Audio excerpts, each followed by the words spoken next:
yaitu terkait dengan kebaikan hati.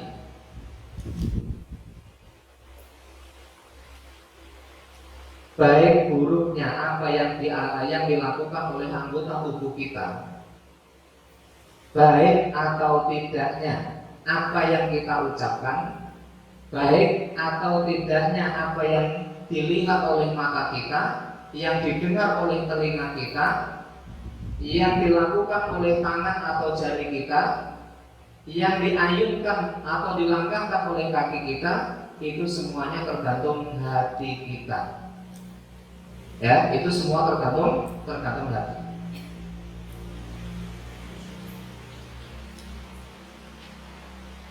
Terkait dengan hadis ini, Imam Syafi'i sampai berkomentar, ya, sumber akal itu adalah hati, makanya masih ada ikatan dengan hati. Hati dengan akal itu masih ada ikatannya. Sehingga Allah Subhanahu wa taala sebutkan di dalam surah Al-A'raf itu 179 itu, walaqad dzara'na li jahannam katsiran minan nas. Nah, katsirun minal jinni, gimana? Walaqad dzara'na katsirun minal jinni wal ins lahum qulubun la yafqahuna biha wa lahum a'yunun la yubsiruna biha wa lahum adhanun la yasma'una biha. Sesungguhnya neraka jahanam itu akan penuh. Jadi neraka jahanam itu nanti akan penuh dan dipenuhi oleh sebangsa jin maupun manusia. Gara-gara apa? Lahum qulubun la yafqahuna biha. Mereka punya hati, tapi hati itu tidak dipakai untuk memahami ayat-ayat Allah Subhanahu wa taala. Maka mudah-mudahan majelis seperti ini, forum seperti ini, fasilitas seperti ini itu sebagai sarana untuk terlepas dari ancaman Allah Subhanahu wa taala di dalam surah Al-A'raf tadi. Karena kita memanfaatkan hati kita untuk mengkaji ayat-ayat Allah. Kita memanfaatkan hati kita untuk memahami ayat-ayat Allah.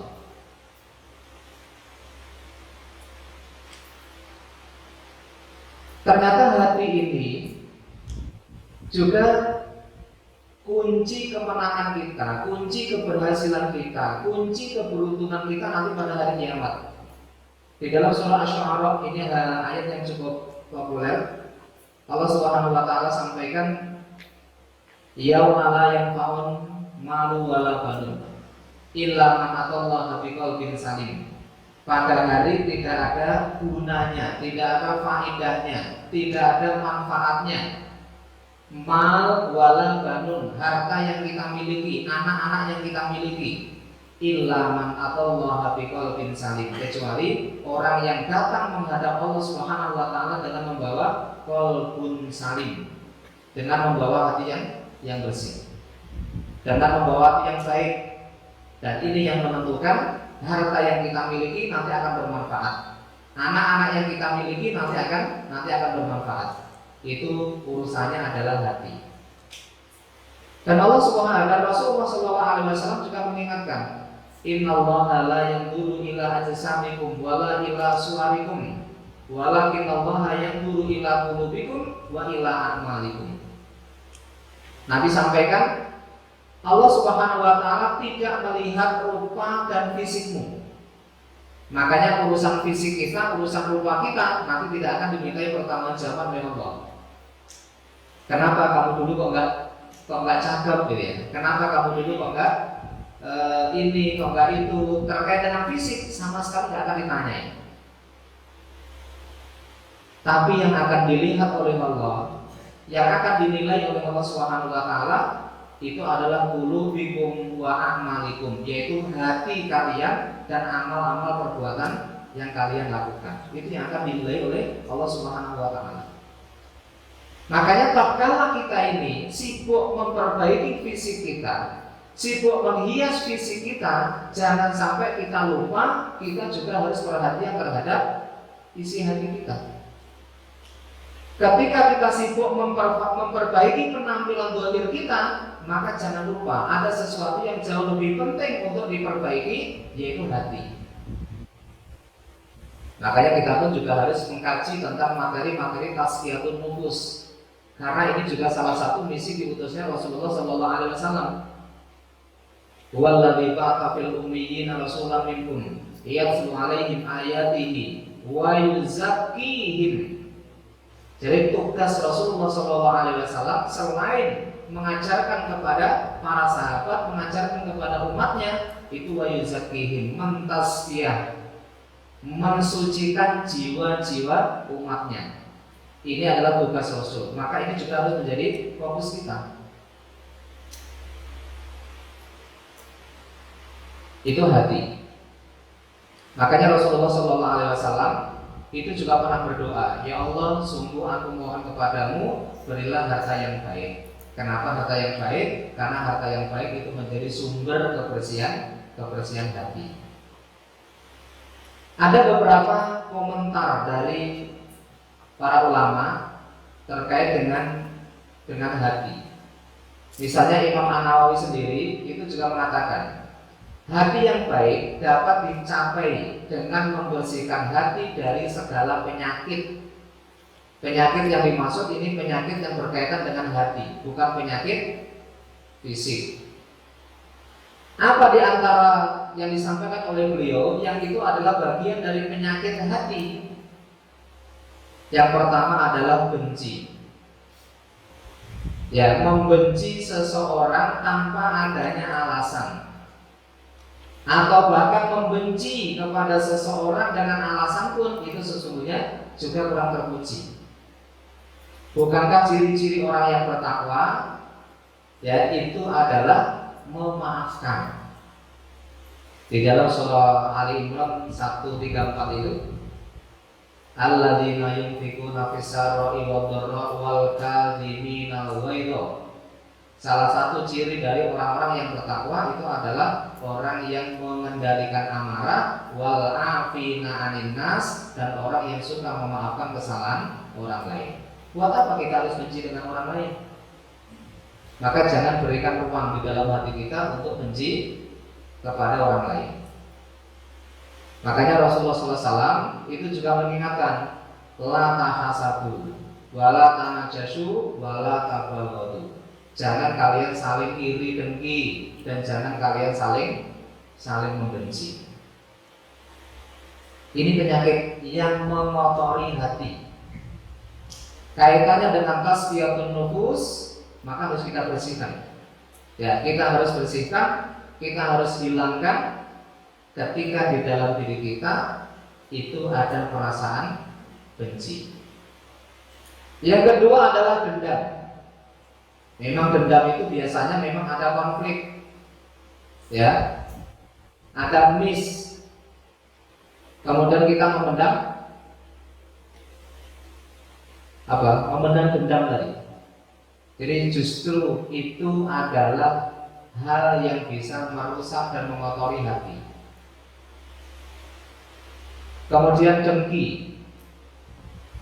Makanya Rasulullah SAW itu mengatakan kepada kita semua, gimana itu dalam hadis, iyyakum wal hasad, jauhilah oleh kalian hasad.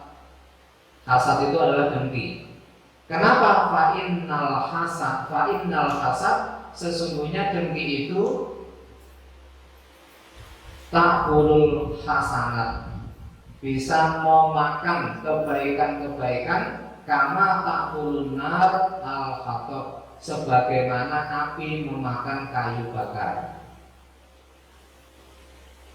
Kalau hari ini kan kita jarang-jarang ya masak pakai kayu bakar, karena sekarang sudah difasilitasi dengan kecanggihan. Kalau dulu orang masak itu biasa pakai kayu bakar. Namanya kayu itu kalau sudah kena api itu akan menghabiskan kayu. Kayu itu akan habis. Itulah gambaran dari Rasulullah SAW. Kalau orang itu hasad kepada orang lain, hasad kepada saudaranya, dengki dengan saudaranya, itu kata Nabi, hasad itu memakan al-hasanat, yaitu memakan kebaikan, kama ta'kulun nar al-hatab, sebagaimana api memakan kayu bakar. Makanya kita diminta untuk berlindung kepada Allah Subhanahu wa taala dari hasad. Dan ini seharusnya menjadi rutinitas kita untuk kita baca setiap habis sholat. Karena kita dianjurkan dan disunahkan oleh Rasulullah SAW membaca muawwidzatain. Qul a'udzu birabbil falaq min syarri ma khalaq wa min syarri ghasiqin idza waqab wa min syarri nafthatsati fil 'uqad wa min syarri hasidin idza hasad. Kita berlindung kepada Allah Subhanahu wa taala dari kedengkian orang yang mendengki kita. Karena orang itu kalau dengki, dia akan melakukan banyak hal. Dia akan melakukan segala cara untuk melampiaskan hasadnya, iri dan dengkinya. Maka itu adalah penyakit hati yang harus kita selesaikan, yang harus kita hilangkan ya dari hati kita, karena itu penyakit. Kemudian bakhil, pelit, medit, ini adalah bagian dari penyakit juga.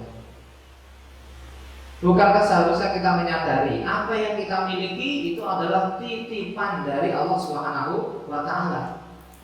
Makanya ketika kita menyadari segala sesuatu yang kita miliki itu merupakan titipan, kita tidak akan bakhil. Ya, ketika Allah Subhanahu wa taala sang penitip sesuatu kepada kita, itu memerintahkan untuk menggunakannya sesuai dengan petunjuk Allah Subhanahu wa taala. Karena itu adalah titipan dari Allah. Tapi ketika kita merasa memiliki, ini yang cukup berat. Karena kita merasa memiliki, ini milik saya. Nah, ini yang cukup berat ketika kita harus berbagi, ketika kita harus menyalurkan di jalan yang diridhoi oleh Allah Subhanahu wa taala. Makanya Rasulullah SAW mengancam, la yadkhulul jannah habbun wala bakhilun wala mannan.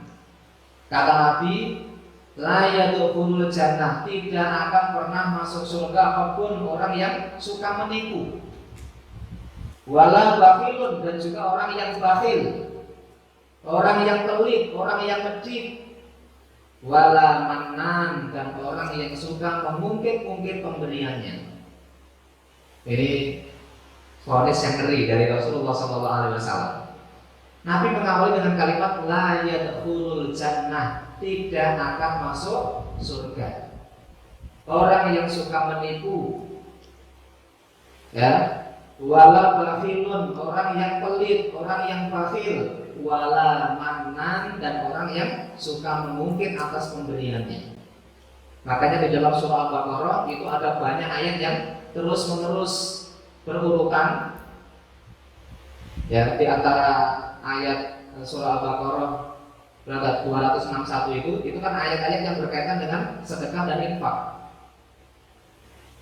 Dan salah satunya di ayat-ayat yang berurutan itu Allah Subhanahu wa taala mengatakan wala tubtilu shadaqatikum bil manni wal adha. Jangan sekali-kali kamu batalkan sedekahmu gara-gara kamu mengungkapkan kata-kata yang menyakiti dan mengungkit-ungkit.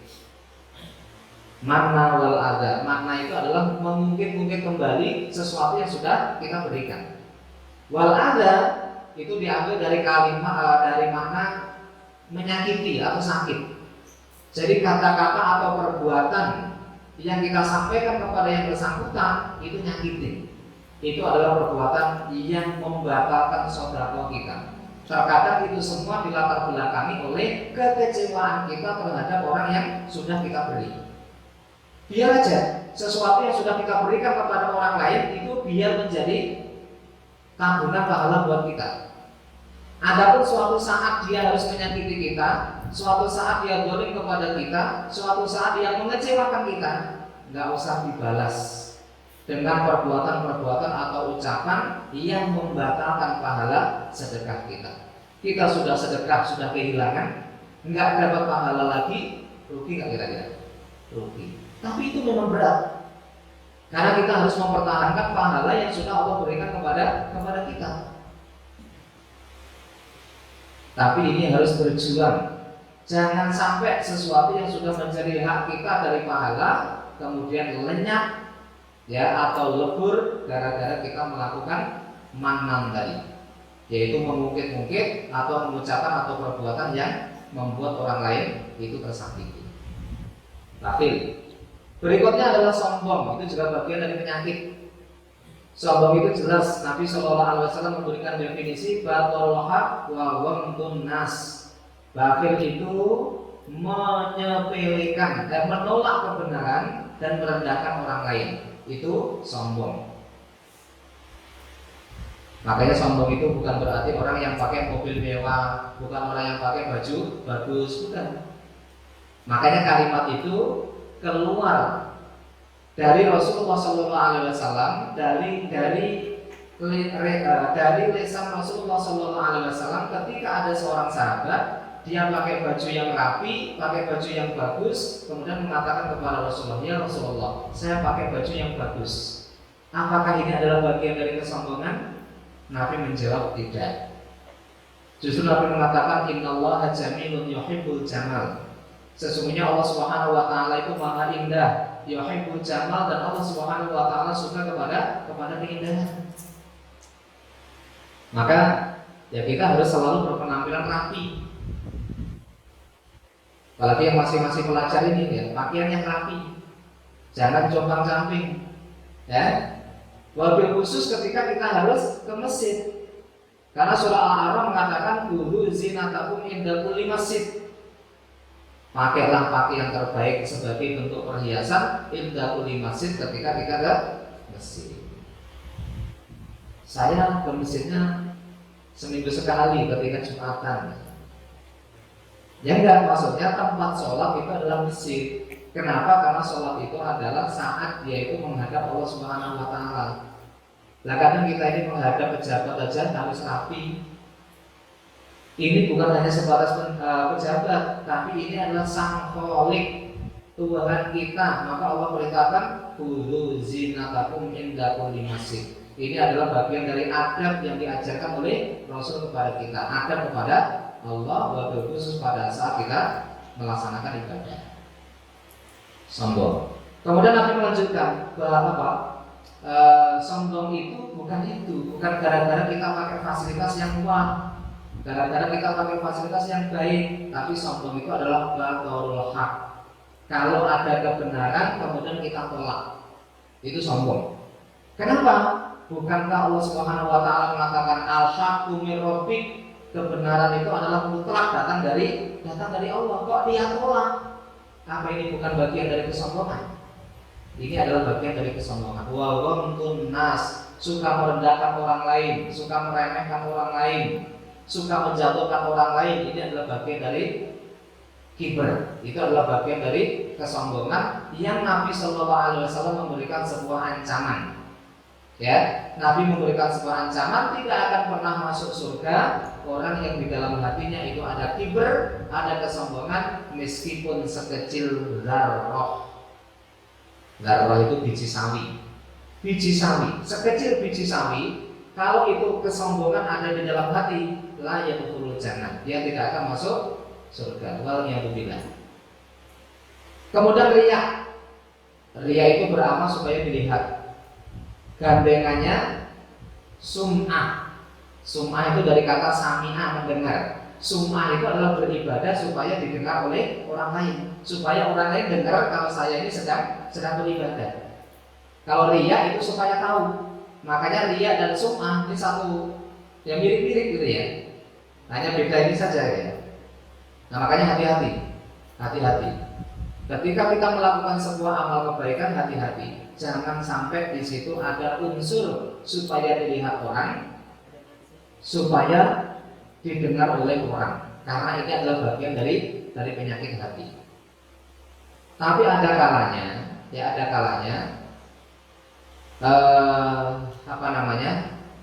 kita ini memang harus menjaga hati. Tapi pada prinsipnya terang-terangan itu tidak otomatis, tidak serta-merta sum'ah atau riya.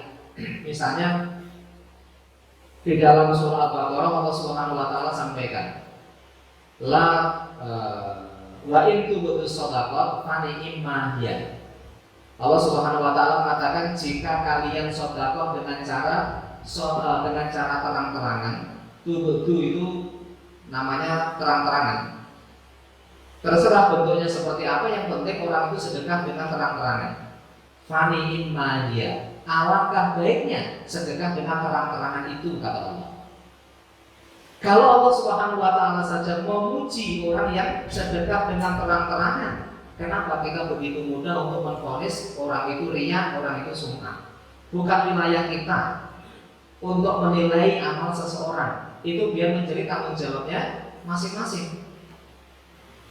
Tapi Allah melanjutkan, jika kalian menyembunyikan sedekah kalian, tentu itu lebih baik. Kenapa? Sembunyi-sembunyi itu peluang untuk riya, peluang untuk sum'ah itu kecil. Meskipun di sini juga ada ruang untuk sum'ah dan riya. Misalnya nih, seseorang itu sedekah, nggak ada yang tahu. Nggak ada yang tahu. Kemudian nggak sadar dia cerita sama temennya. Itu kenapa sih sedekah harus diumumkan buat kayak saya ini rajin sedekah tapi nggak ngomong-ngomong. Apa bedanya? Kadang nggak sadar ya. Kadang nggak sadar kalau dia juga riya, kalau dia juga sum'ah. Makanya hati ini harus kita jaga. Ya, harus kita jaga. Kita melaksanakan ibadah apapun bentuknya itu lillah, dalam rangka mencari ridho Allah Subhanahu wa taala. Bukan untuk mencari pujian orang lain. Makanya orang itu kalau ikhlas, ya orang itu kalau ikhlas, ujian atau celaan itu nggak ngaruh dalam amalnya. Tapi kalau gara-gara dipuji orang, gara-gara dicela orang, itu mempengaruhi amal kita, itu tanda-tanda kalau ibadah kita tidak ikhlas. Kita punya karya nih, kita punya amal, kita punya kebaikan. Kemudian dicela orang, sok macam-macam gitu ya. Gara-gara dikomentari orang, dia nggak melanjutkan karyanya. Ya, kan harusnya nggak peduli kan dicela orang, karena dia beramal itu dalam rangka mencari ridho Allah Subhanahu wa taala. Nah, terkadang itu mempengaruhi ya setiap aktivitas amal ibadah kita. Makanya ini yang juga harus kita yang harus kita perhatikan, bahwa kalau itu murni ikhlas lillahi ta'ala, sekali lagi tidak terpengaruh oleh pujian dan celaan. Itu ikhlas. Kemudian curang. Nabi SAW itu juga memberikan sebuah ancaman. Tidaklah dari seorang hamba yang dia itu diberikan amanah atas kepemimpinan, kemudian dia curang dalam kepemimpinannya, ya dia curang dalam kepemimpinannya, kemudian dia mati, yauma yamut, pada hari dia mati, fahuwa ghashin, kemudian dia curang dalam kepemimpinannya, illa haramallahu alaihi jannah, maka Allah Subhanahu wa taala haramkan atas pemimpin yang curang tadi surga. Jadi berat orang yang curang itu, resikonya berat. Makanya harus betul-betul amanah ketika Allah Subhanahu wa taala memberikan kepercayaan terhadap sebuah kepemimpinan. Itu beberapa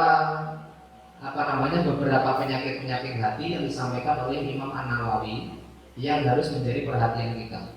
Sebab kalau penyakit hati ini kita biarkan, itu akan mengotori hati sehingga membuat hati itu menjadi rusak. Kalau hati itu menjadi rusak, kalau hati itu sakit kemudian nggak segera diobati, maka penyakit itu kalau nggak segera diobati lama-lama akan kronis. Bahkan lama-lama akan komplikasi. Bahkan ketika sudah komplikasi kemudian tidak segera diobati, lama-lama akan mati. Demikian juga hati.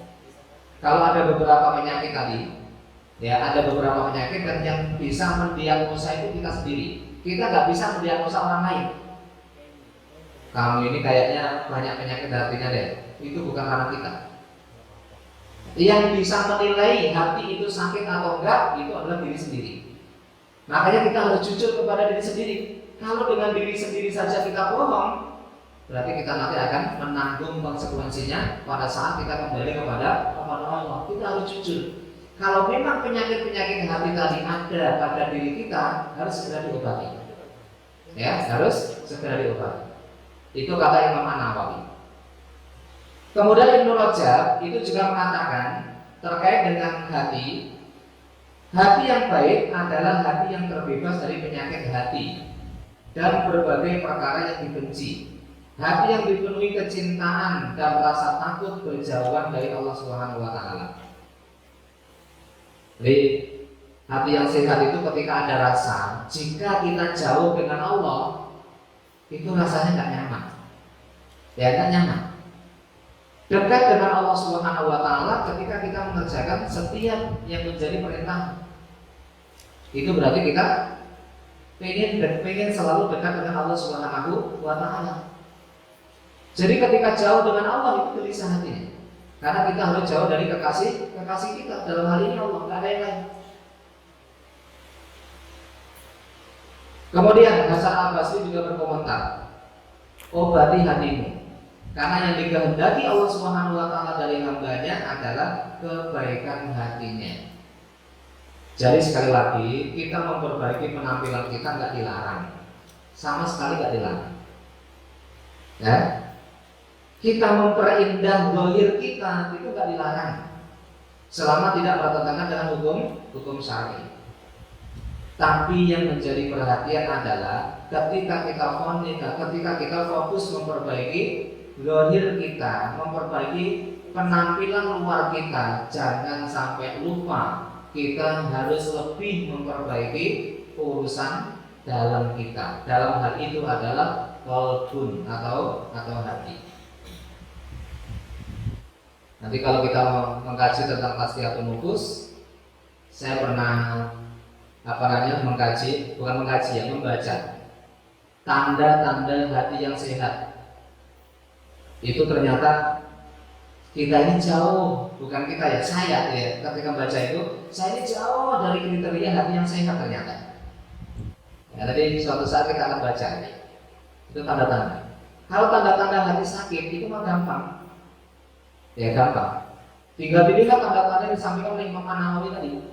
Kalau itu ada dalam diri kita berarti hati kita sedang sakit. Ya. Atau hati itu seperti fisik kita. Ketika fisik kita sedang sakit, maka biasanya dipakai untuk aktivitas itu berat. Ya, jangankan aktivitas, diajak untuk makan saja itu nggak selera. Ya, itu tanda-tanda ketika fisik kita sedang meriang atau sedang sakit. Hati itu juga gitu. Ketika dihadapkan dengan sebuah ibadah, kemudian terasa berat oleh hati kita harus segera peka. Saat itulah hati kita sedang mengalami sakit, hati kita sedang flu, hati kita sedang meriang, hati kita sedang sakit, segera cari obatnya. Jangan hanya sekedar peka terhadap fisik kita. Kita ini kan peka banget dengan fisik kita. Sakit kepala langsung ingat obat kepala. Malamnya putri macam-macam gitu ya. Langsung ingat. Perut sakit langsung ingat. Nah ini. Nah dada nyeri ingat ini. Nah persendian sakit langsung ingat obat rematik asam urat apa. Itu kan fisik. Padahal kita ini juga bisa mendiagnosa hati kita. Ya tadi, ketika kita ini dihadapkan dengan sebuah ibadah kok terasa berat, pada saat itu hati kita sedang sakit, maka segera berikan suplemen, segera berikan nutrisi supaya hati itu menjadi fit kembali. Dan tentunya untuk mengobati atau nutrisi suplemen hati itu dari yang mudah-mudah saja, yang mudah-mudah dulu bukan saja, yang mudah-mudah dulu. Misalnya zikir kepada Allah Subhanahu wa taala, mudah kan? Mudah, zikir ini mudah. Misalnya istighfar, karena rata-rata penyebab hati itu sakit itu adalah karena maksiat. Ya, atau dosa yang kita lakukan. Makanya selesaikan dengan istighfar. Astagfirullahaladzim. Ini yang paling mudah. Ya, kemudian sholawat. Ya, Allahumma sholli ala Muhammad, Allahumma sholli. Itu banyak. Mau yang panjang boleh. Ini kan tinggal kita memanfaatkan. Karena zikir ini adalah ibadah yang memang paling mudah. Makanya disebutkan dalam keadaan berdiri aja boleh. qiyamah wa qu'udan wa ala junubihim. Berdiri boleh, duduk boleh, sambil berbaring boleh. Yang penting tidak sambil mimpi. Kalau sambil mimpi berarti kan ketiduran, nggak mungkin dia bisa berzikir kepada Allah Subhanahu wa taala. Itu nutrisi yang mudah. Ditingkatkan yang lebih mudah lagi adalah tilawatil Quran. Ya, bukankah Quran mengatakan bahwa Quran itu adalah syifa. Wa nunazzilu minal Qur'ani ma huwa syifa. Bahwa kami turunkan ya dari Al-Quran itu merupakan penawar. Dalam ayat yang lain itu adalah obat hati. Ya, obat hati. Jadi ketika kita merasa hati kita sedang sakit, hati kita sedang meriang, hati kita sedang agak sehat, segera buka lembaran-lembaran mushaf kita. Itu yang bisa menyehatkan hati kita. Kemudian yang terakhir, nah di sini disebutkan menutup semua pintu yang mengarah pada berbagai hal yang dilarang dan melarang semua sarana yang mengarah pada perbuatan haram. Jadi salah satunya adalah syubhat, itu adalah yang mengarah ke sana. Jadi sesuatu yang mengarah kepada sesuatu yang haram itu harus kita cut. Makanya di dalam kaidah ushul fikih itu ada istilah saddun lil dzari'ah, yaitu menutup celah mengarah ke sesuatu tadi, itu ditutup. Itu ada fikihnya. Ya. Kenapa syubhat itu dilarang? Karena syubhat itu mengarah kepada perbuatan haram. Makanya disuruh untuk meninggalkan. Seperti kalimat kalau dalam Quran wala taqrabuz zina, jangan kamu dekat-dekat dengan zina. Dekat-dekat aja nggak boleh. Sesuatu yang mengarah kepada perbuatan itu dilarang, itu diputus. Karena kalau seseorang itu mendekati ke situ, nah namanya juga dekat, ini akan mengarah ke situ. Jadi peluang itu harus dihindari. Kalau dilihat dari hadis kemarin, ternyata penyebab rusaknya hati itu adalah sesuatu yang haram kita masukkan ke dalam perut kita. Makanya hadis itu diawali dengan masalah halal haram, kemudian ditutup dengan masalah hati. Inna fil jasadi mudghah, di dalam diri manusia itu ada gumpalan darah. Jika gumpalan darah itu baik, maka seluruh anggota kita baik. Tapi sebaliknya, jika gumpalan darah itu rusak, maka dia akan perintahkan ke seluruh anggota tubuh kita untuk melakukan perbuatan-perbuatan yang rusak.